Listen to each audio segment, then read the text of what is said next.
Current protocol assesses intact cell redox state changes in an intracellular compartment-specific manner. Our protocol enables a better understanding and monitoring of the physiological or pathophysiological mechanisms of oxidative stress.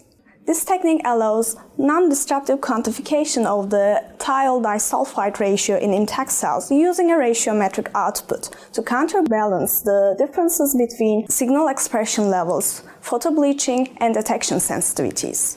This protocol can be applied to various organisms, including bacteria and plants.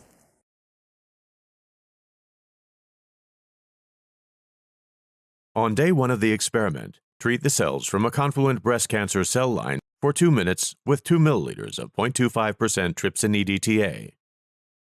When the cells begin to detach, arrest the reaction with 6 milliliters of complete medium and sediment the cells by centrifugation. Resuspend the pellet in 5 milliliters of fresh complete medium. Count the cells and dilute them to 1.5 times 10 to the 5th cells per 1 milliliter of complete medium. Then seed 1.5 times 10 to the 5th cells per milliliter of cells per well in a 6-well plate, and incubate the cells in the cell culture incubator overnight.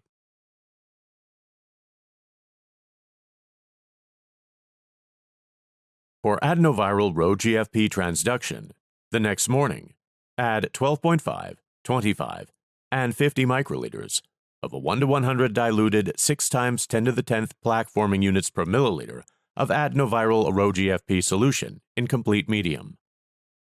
Add that to the appropriate wells of the 6-well plate to transduce the cells with 50, 100.